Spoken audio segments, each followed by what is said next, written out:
Nasigawan pa nga kita sapagkat hindi mo naman sinasabi yung tungkol sa buhay mo eh. Pinagtatanggol mo si Michael Yang. Oh, ito mo ugali mo. May ugali ka pang hindi maganda rito. Hindi mo kinakailangan magkaroon ng ganyang ugali. Sinasabi ko lang sa iyo ang totoo. At the time that you were actually telling us who you are and your family, you mentioned Michael Yang and you even protected him. Yun ang nakalagay. If you want, we could be able to get the record para makita din, malaman natin. Former Director General Villanueva. Sir, good evening po. I hope you'll indulge this representation po. No? I know you've already given your testimony on this for past how many hearings already, but you have to understand we're trying to stitch together your testimony, Asierto, Las Cañas, and now of course si Ms. Pilapil C. Just to quick background po, no? You mentioned this earlier that tama po ba, is it fair to say that these four raid, well, the Arlene apartment was not a raid, no? But the raid on the Dumoy laboratory, Arlene apartment, Polytech's compound, and then the Agdao warehouse, were these all related? Yes, Mr. Chair. But the Arlene apartment was not raid, Mr. Chair. We just visited the Arlene apartment. So these four localities in which you have conducted, three were raids and one was just a visitation or invitation to derogate po, no? These were all linked by what? Ano yung naging base? This is all centered around Mr. Alex C. It was all centered on the surveillance and casing operation for 3 months, Mr. Chair. And of course, centered on Alan C.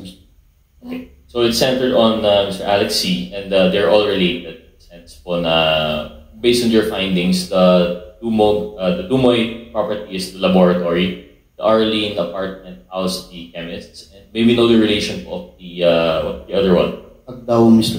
Agdao warehouse and the Bunawan, Mr. Bunawan. Chair. So yes. Ano po yung relation ng Bunawan at Agdao? Yung Dumoy, Mr. Chair, yun yung clandestine laboratory.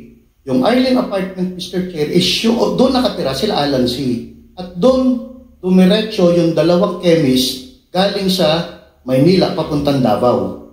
So naging place of interest namin yung Arlene apartment. Yung Agdao, Mr. Chair, doon naglalagi si Mr. Kim, one of those who died during the raid. Doon naglalagi si Alex Kim. May bibilihin, tapos pupunta doon with yung aluminum truck niya. So, point of interest pa rin namin yung Agdao. Yung Bunawan, Mr. Chair, is, I believe, owned by Alex Kim. At doon naman sila magkasama ni Jong Pilapil. And that Bunawan, the Polytech's corporation, ito po yung foam factory nila Alan C. at Jed Pilapil. Na andun, Mr. Chair, doon namin nakuha yung napakalaking air scrubber. Air scrubber is one use on industrial. Ang air scrubber is only used para sa Shabu Laboratory. And tinanong namin ang Amerikano tungkol dito, pinicturan, actually bumisita doon yung Amerikano. Ang sabi niya, this will be used for mega laboratory somewhere.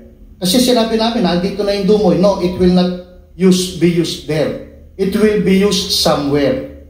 So maybe they are preparing those equipment, the air scrubber, somewhere para makapag set up ng another laboratory, Mr. Chair. And luckily, yung Agdao, Mr. Chair, naandun lahat yung mga precursors, controlled precursors and essential chemicals na panggawa ng shabu. At dun sa Polytech International, Mr. Chair, is naandun yung air scrubber, Mr. Chair. Thank you. And Dumoy was an actual operating lab? Actual laboratory, Mr. Chair. Thank you. Mr. Chair, just to at the point earlier, you mentioned that you had an organic membership in your. This was not PDEA yet po, no, at the time. This was the predecessor. Wala pang actual PDEA dyan, Mr. Chair, kasi pulis, kagagawa lang ng PDEA, 2002 eh. 2004, pulis pa po yung galing NARCOM, yun yung naging PDEA. Tapos ang ginamit ko po doon ay members din ng Police Anti-Crime and Emergency Response and some of the personnel from Regional Mobile Group 11, Mr. Chair. So this was already a composite. Composite, including yung EDSOT ni Colonel Asierto, Mr. Chair. But Mr. Chair, at the time, those under your command, what was your position and title? What was your office? I'm the regional director of PDEA Regional So may Office. PDEA na po at this Yes, time. Mr. Chair. Newly created 2002. It's just Yes, that wala Mr. pang Chair. tao. So how many organic members of PDEA did you have at your Wala command? pang, kami sir, Mr. Chair, wala pa kaming 15. Okay, so Kaya nga, kumuha ko na ibang tao sa PACER, kumuha ko na ibang tao sa Regional Mobile Group. And Mr. this Chair. included si Mr. Madre Ramos po ba? Monte de Ramos, Mr. Monte Chair. de Ramos. This is organic member ng PDEA. Hindi, Mr. Chair, kasi galing siya ng NDEP before. Hiniram ko lang muna siya para maging PDEA. Actually, wala talagang organic talaga na PDEA kasi panay police kami, Mr. Chair. So, Mr. Chair, at the time when you composed this group, you had actual supervision of this operation. Yes, Mr. Chair. So, I think this is just going back to the point of Chairman Abante asking if you were talking about command responsibility. It's not something that my organization that you were detached. You had not really handpicked, but you requested to come up with this group and you had direct supervision. This is not to imply anything. Of course, you enjoy the presumption of regularity. But I just wanted to point out, siguro at what Chairman Abante was saying, that in relation to command responsibility and whether there be liabilities, I think there was a very close-knit and direct part for your team as a whole. I don't think it was that detached. But we'll go back to that at a later time, Mr. Villanueva. So you have an organic group of 15 plus coming from the other law enforcement agency personnel that you could muster. And you conducted this operation centered around Mr. Alex C. Yung husband, Mr. Alan C., Alex Kim, and then the Pilapil siblings. And that's how you conducted the four. So at this operation, I wouldn't want to say casualties, but during the operation, the Dumoy Lab, there were 6 fatalities. Tama po ba? Yes, Mr. Chair. Were there any live suspects? Wala po, Mr. Chair. Just Wala the 6. po. Then from the Arlene apartment, you had 13 based on the blotter. You invited them. Hindi nga ako familiar, Mr. Chair, but because based on the blotter, maybe there's 13 of them, but hindi ako familiar kung ilan ang actual nun, Mr. Chair. So that's just based on the blotter. So Yes, Arlene Mr. apartment. Chair. For the Agtao and the Bunawan, Walang tao. So this is mostly just the air scrubber sa Bunawan and then the precursor chemical. Yes, Mr. So if we're talking about personality suspect, we have 6 killed in action in Agtao, in Dumoy, and then the 11 that were invested. Out of the 13, sorry. So out of the 13 that you invited to interrogation, and you don't recall po, eventually according to the plot, you turned it over to the Bureau of Immigration. And doon po tayo nagkalituan po, no? Yes. Last hearing, you said you don't remember how many you turned over. The Bureau in Bureau of Immigration naman wouldn't know also how many they received. That's why po we were trying to invite the SPO for Carrillo. And why is that again, Mr. Villanueva? Mr. Carrillo was under your command po ba? Siya yung in charge? He was my operations officer during that, Mr. And he was definitely in charge of the turnover to the Bureau of Immigration. Actually, Mr. Chair, dahil nagkakaganong-ganon na kami, so may mga lakad sila Carrillo na sila na yung lumakad. And part of that is sila na nga yung nag-turnover ng mga Chinese doon sa immigration, Mr. So, personal knowledge, wala akong personal knowledge actual doon sa ginawa ni Carrillo. Pero part of that is, ito yung sinasabi ko na kung anong mga kailangan yung gawin, you do it because everything was delegated. Meron akong team para mag-file ng kaso, meron akong team para to conduct further investigation, meron akong team to collect other pieces of evidence for future anti-drug operation. So, ganun na yun, Mr. Chair. So, kung ano yung ginawa nila Carrillo, nila Monte de Ramos, it was delegated. Of course, Mr. Villanueva, Mr. Chair, that's precisely why we would like to invite SPO for.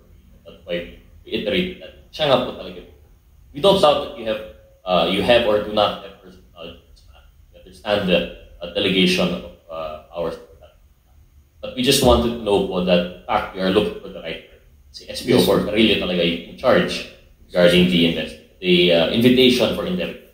So with that, Mr. Chair, we'd like to know what you do know for personal knowledge regarding that January 1 invitation. So, tama po ba, you confirmed as questioned by Chairman Labante that you invited si Ms. Jed Pilapil C noong January 1. Marami ring dinala sa office eh. Marami ring dinala sa immigration kasi kasama doon Davao City Police Office, Mr. Chair eh. So, composite pa rin yun eh, composite. So, kanya-kanyang investigation, hindi kasi kaya ng PDEA to conduct its own investigation sa ganong karaming tao. So, we delegated some people na imbestigahan ng EDSOT, imbestigahan ng Davao City Police Office, at imbestigahan ng PDEA. So, during that time, si Jed Pilapil, dun sa PDEA because she's the main person of interest namin, Mr. So, Mr. Villanueva, the chairman, most respectful, you had information that chemists from the USDA came from Manila po, no? Arrived, and you have not identified yet sino yung chemist. You were able to get 13 people from Arlen Parks. Tapos, dinivide po ninyo kung sino ang mag-i-interrogate. Yes, Mr. Chair. Parang ganun ang nangyari, Mr. Chair. Eh. Wouldn't that be odd? Because if you're trying to investigate one piece, shouldn't it be that today as the lead agency, you said that this was your operation. You should have the bird's eye view po kung ano ang alam, what is the involvement of certain personalities. Ano yun? So like, there would be independent investigations, interrogations, tapos nagpapasahan na lang po kayo ng information. No, Mr. Chair. Physically, Mr. Chair, yung PDEA office is as big as this. Maliit lang ang PDEA office during that time, Mr. Chair. Hindi namin kayang ipunin lahat yung tao doon at investigahan lahat. So you're talking about custody? No, yung investigation, Mr. Chair. Kasi hindi kakasyang lahat ng tao na andyan na napakaliit ng office namin. So I decided, sige, ikaw ang mag-handle dito, kuha ka, mag-handle ang EDSOT, meron din silang iniimbestigahan. So sa PDEA, ang priority namin is yung nakukunan namin sa video at surveillance footages. So you made selections naman po. At yes. 13, you identified which ones you would prioritize. Si SPO for Carillo, Mr. Chair, ang nag-decide kung sino yung si SPO for Carillo and of course Monte de Ramos ang nag-decide kung sino yung kakausapin nila, Mr.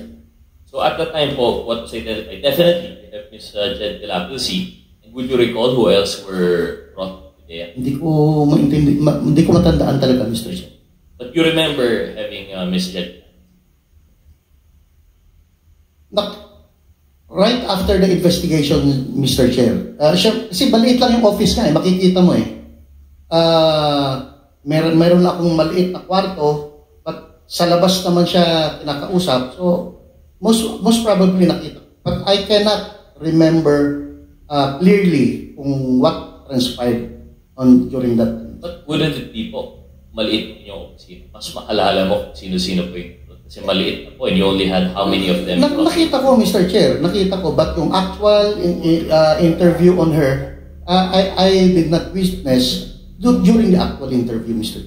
Thank you, Mr. Villanueva. I had more questions, but I think yes. At a later time when we have SPO for okay. So we can type. Yes, Mr. Mr. Chair, I'd like to direct my questions to Ms. Pilapil.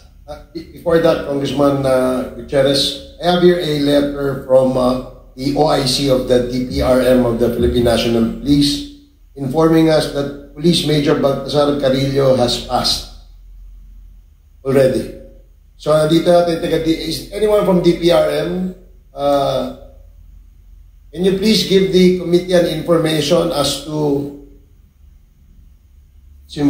Police Major Baltasar Carillo?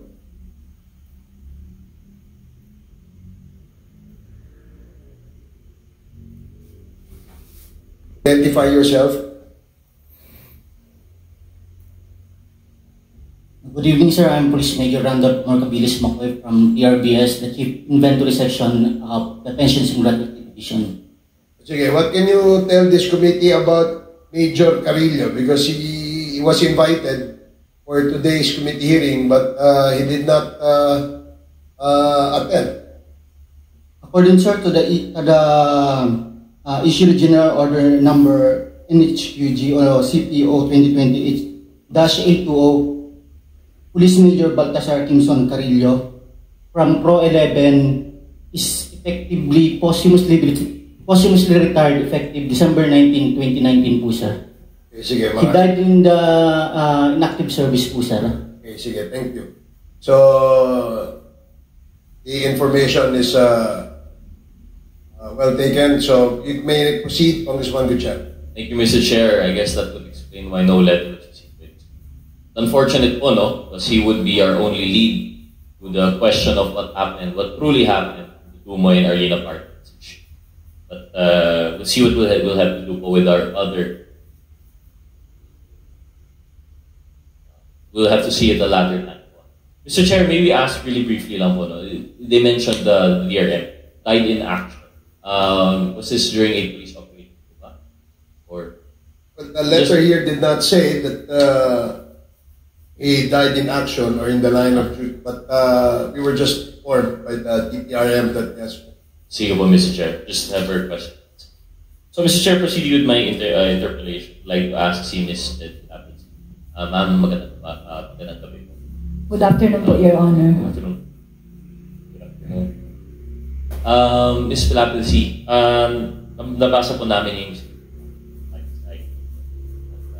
marami po po yung nabanggit in relation to po yung nangyari sa Duke. May ilang katanungan lang po ako in relation po dito. Una, medyo, pasensya na po na ulitin ko yung tanong po, no? Kasi medyo nalito po kanina sa interpellation ni Chairman Abad. So kayo po ay na-imbita para sa isang investigation noong January 1 at naulit po ito noong January 4, tama po ba? Opo, Your Honor. Noong January 1, sino po yung sabi po ninyo, parang si Monte de Ramos? Siya yung medyo mahaba-haba talaga na investigation. Pero naimbestigahan din po ako. Pinapasok ako ni Sir Wilkins doon sa office niya, yung maliit niya na office, kasama yung anak ko, bitbit ko, na may tinatanong din po siya sa akin. Noong January 1 po ito? Opo. So, January 1, mahaba-habang investigation by Monte de Ramos. May short portion pa. Akala ko po sabi po ninyo, hindi po nagtanong sa'yo personally si Mr. Hindi yung kanina kasi sir, Your Honor, I'm sorry. I'm saying na hindi po si Sir Wilkins dahil we were talking about yung investigation at that time which was conducted by Sir Monte de Ramos. Hindi po siya, wala po siya doon. Pero sa totoo lang, separate kasi yun eh. Tinanong niya ko doon sa office niya. May tinanong din siya sa akin. Yung kay Sir Monte de Ramos, yun yung mahaba-haba ng mga tanong-tanong niya. So ito po yung sinasabi ni Mr. Villanueva kanina na maliit yung opisina, meron siyang sariling office, kayo po nasa labas. Doon po yung connection po kayo ni Monte de Ramos. Tapos at a later time, pumasok po kayo sa opisina mismo ni Mr. Villanueva. At meron rin kayong interrogation na nangyari po. Ano po, Your Honor? I cannot exactly remember if nauna ba si Sir Wilkins o yung si Sir Monte de Ramos. Pero I was interrogated in the same day po na kasi ito lang tinanong sa akin ni Sir Wilkins na ituro mo kung saan pa yung mga laboratory ng asawa mo kasi parang ito yung bargain para makalaya ko. Sabi ko sa kanya, hindi ko nga alam po yung asawa ko na may laboratory, paano ko ituturo na meron siyang ibang laboratory. Kayo naman ang nag-surveillance. So actually I was sarcastic at that time. I'm sorry for that. Nasagot ko talaga siya, bakit mo ko tatanungin? Kayo naman ang nag-surveillance, alam nyo kung saan yung mga laboratory ng asawa ko, kung meron nga, bakit akong tinatanong nyo? So, medyo na ano siya doon, na-offend siguro siya doon. I can still remember at that time kasi hinahawakan ko yung baby ko, nang tinatanong niya ako kung saan-saan pa daw yung mga laboratory ng asawa ko. Sige po. And I will ask Mr. Villanueva what he's made it clear that he does not, hindi niya po naaalala na kayo po ay tinanong po niya. So, we'll take that testimony as it on its face po. So, Ms. Pilapil, si Monte de Ramos, mahaba-habang investigation, si Mr. Villanueva, according to your testimony, may konting investigation rin po sa inyo. May other, si Carillo po ba ay nag-interrogate po sa inyo or any other members na kilala po? Si Sir Carillo, nag-ano din siya sa akin, may mga tanong-tanong. Actually, naalala ko yun, pinapunta ko dun sa likod ng office ng PDEA, hindi talaga sa office. Nagtaka nga ako bakit doon ako dinala, yung parang, ewan ko doon, parang may maliit na, parang shade lang doon. Hindi ko rin kilala yung mga tao na nag-interrogate sa akin. Marami sila actually. Binibidyo pang ako nila while nagtatanong sila sa akin. Doon sila, pero hindi ko talaga sila kilala kung sino sila. And naimbita ulit po kayo sa PDEA, no? January 4. Opo, Your Honor. And sino po yung mga nag-investigate po sa'yo? Can you give us a rundown po gaya nung ginawa po po dito for January 1? Sino pong unang? The same pa rin people. Kaya ito, hindi ko sila makalimutan kasi ito silang dalawa, si Val Carillo at saka yung si Monte de Ramos. Sila po yung yung palagi nagtatanong po sa akin, Your Honor. Separately, hindi magkasabay? Hindi. Iba-iba. Separately January. Noong January 4 na investigate, na interrogate, question po ba kayo ni Mr. Villanueva? Hindi ko na po maalala. Once lang po. So January 1 po yung naalala? Once lang talaga, naalala ko na yun lang, tinanong niya po yung tungkol doon. So, going back po to sa yung investigation ng January 1, nabanggit po ninyo na tinatanong po kayo kung may laboratories or whatnot. But based on sa sinumpaang salaysay po ninyo, nabanggit nyo na tinanong rin naman kayo ano po yung inyong mga negosyo. Doon mo po nabanggit, no? Dito binanggit po ninyo na candies at chocolates yung distribution doon sa Actal. Opo. And nabanggit po ninyo na binili nyo rin yung Dumoy para iparenta. Binili rin po, meron rin po kayong paggawa ng foam at metal sa Bunawan. At of course, yung Arlene apartment, doon po kayo nakita. So coincidentally, ito rin po yung 4 locations na naging target po ng investigation and raid. Tama po ba? Hindi ko nga po alam na sinusurveillance po ko, Your Honor. Honestly, wala akong alam. Pero yun nga po, ito yung mga localities, ito yung mga location. Itong mga binanggit po dito, yun mismo yung mga... Kasi yun po yung parang routine ko po araw-araw. Okay. So at the time po, nung nalaman po ninyo na based on the investigation, halimbawa, yung paggawaan po ninyo ng foam and mattress sa Bunawan, nahanapan pala ng air scrubber, yung inyong warehouse sa Agdao na supposedly for distribution of candies and chocolates, nahanap pala ng mga precursor chemicals. I'm sure may mga pictures po yun. Nagulat po ba kayo? Honestly po, Your Honor, hindi ko po talaga alam na meron yung mga scrubber, yung mga gina-mention po ni Sir Wilkes. Wala pa akong alam dun. Kasi pag pupunta po ako sa office, sa area, usually sa office po ako kasi nga ako ngayon nag-a-account po sa business po. Back po sa binanggit po ninyo tungkol sa Arlene apartment. Sabi po ninyo sa inyong apartment, 5 po kayo, no? 6. Ikaw po yun, yung inyong asawa, inyong kapatid, mother-in-law, father-in-law, at sambahay. Anak po. Ay, at anak pa. So 7.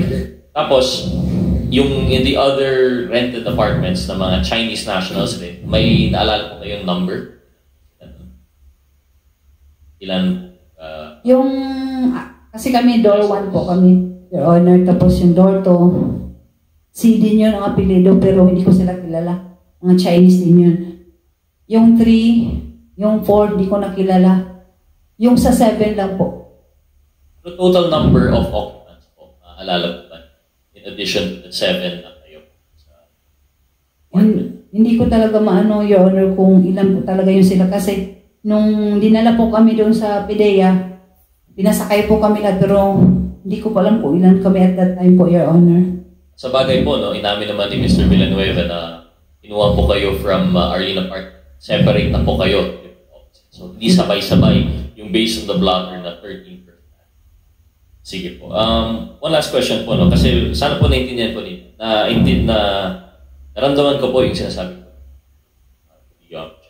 Sakit po na balikan tong experience. Pero I hope you understand. Kailangan po namin ito. Kasi nga po, marami ng mga pieces of evidence, testimony na lumalabas ulit. This is why we have to revisit po. And one of those mentioned was that of, 2 of them are yung testimony ni Arturo Las Cañas, Colonel Las Cañas. At may nabanggit po na personality. Una, si Mr. Hong Ming Yang, naitanong na po sa inyo, and you confirmed na kilala po.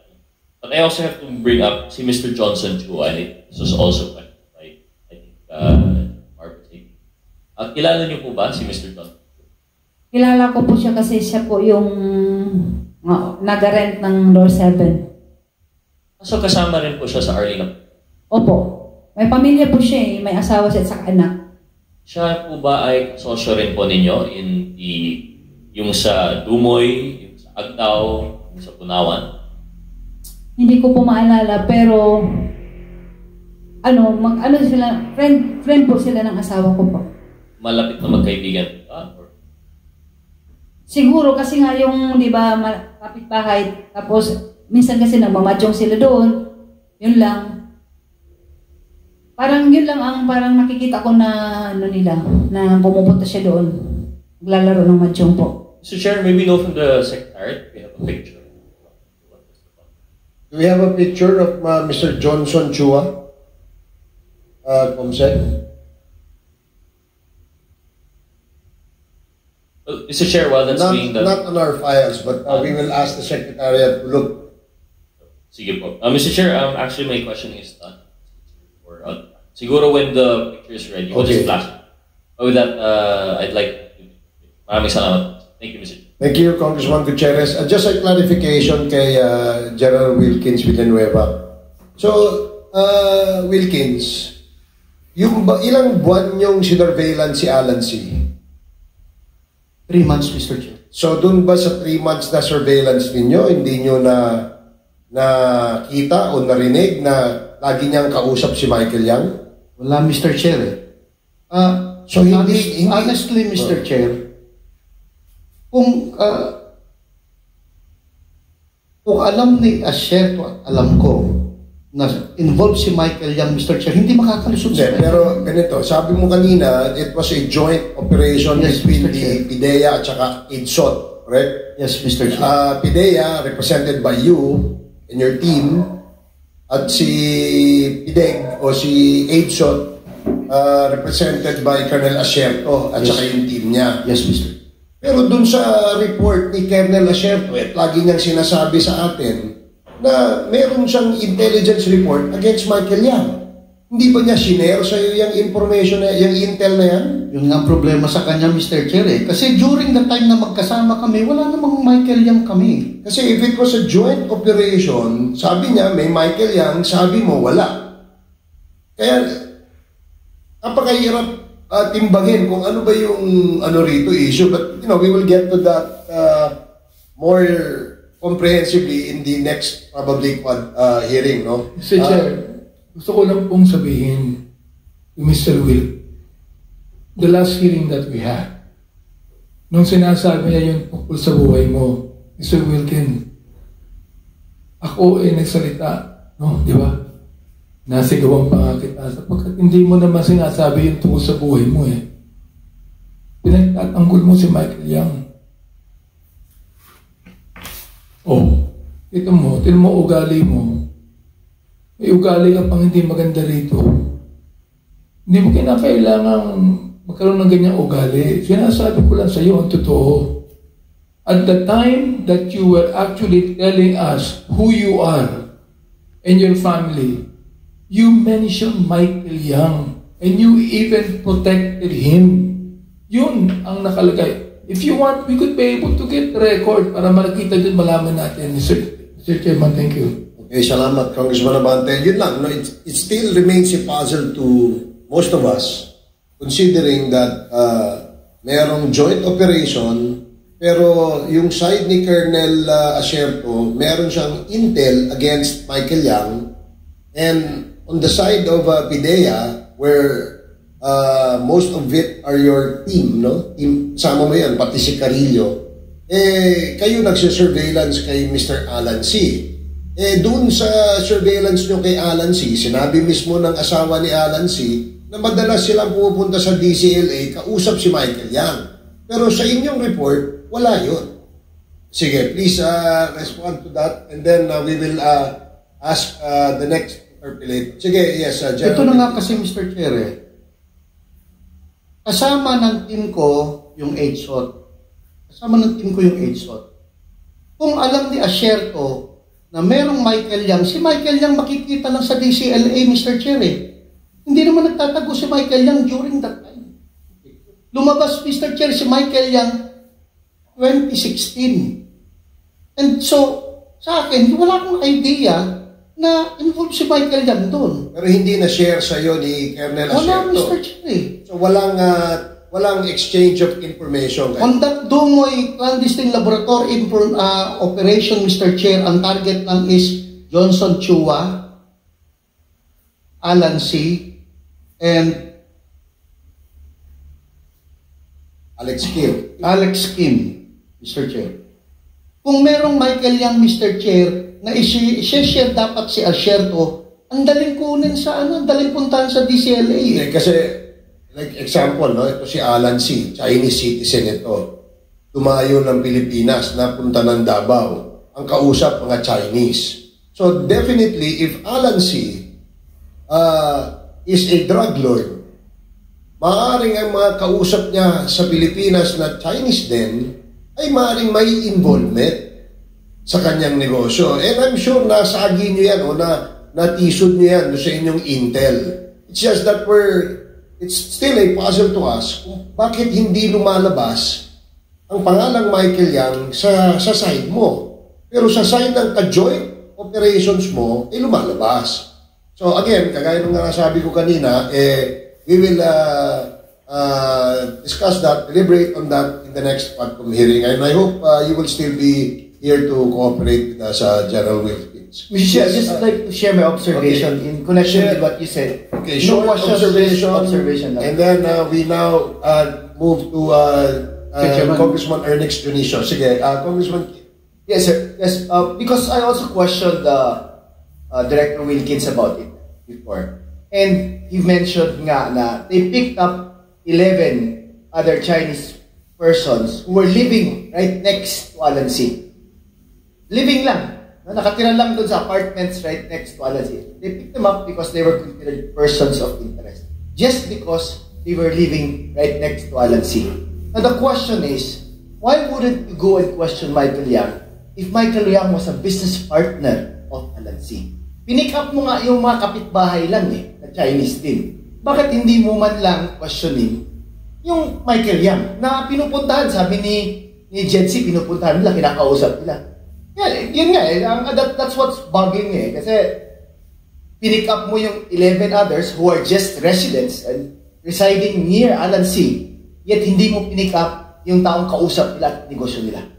Yan si Michael Yang. Yan lang po, Mr. Chair. Okay, thank you, Congressman Kit. Can we show a picture of the Secretariat? Paki-flash mo nga yung picture, papa-identify muna natin. Ayan. Miss Jed Pilapilsi, kilala mo ba yan? Ayan, sa likod. Ito, pasarapan. Ito. Yung mukha niya po, parang almost the same, parang ganyan. Kaya lang kasi yung picture niya, parang madumi, ano ba yan? Kaninong mukha yan? Yan si Johnson Chua po. Okay, Johnson Chua. Okay, sige, salamat. Thank you, hindi yan madumi, luma lang yung picture. Okay, sige, thank you. Next, we'd like to, Mr. Chairman? yes, SDS. Meron lang akong kay General Wilkins, no?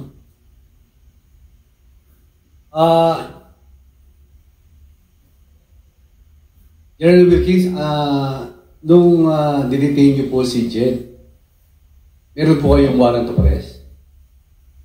Wala po, Mr. Chair. Ano po ang basihan niyo? Bakit niyo kinulong? Hindi naman kinulong, Mr. Chair. She was invited for interview.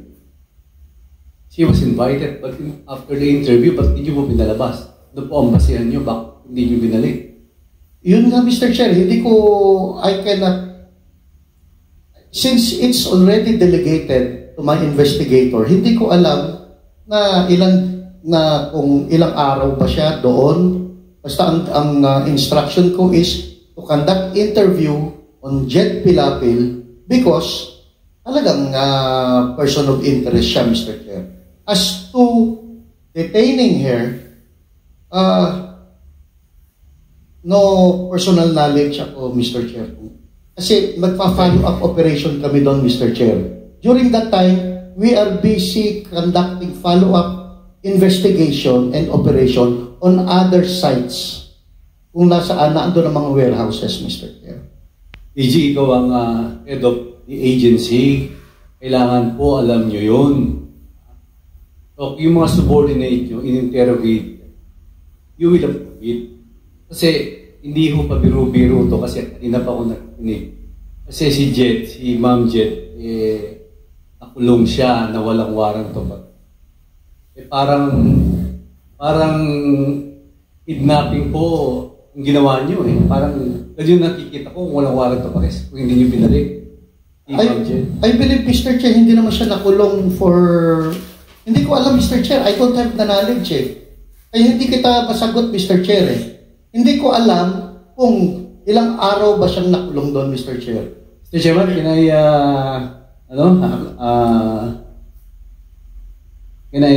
Yes,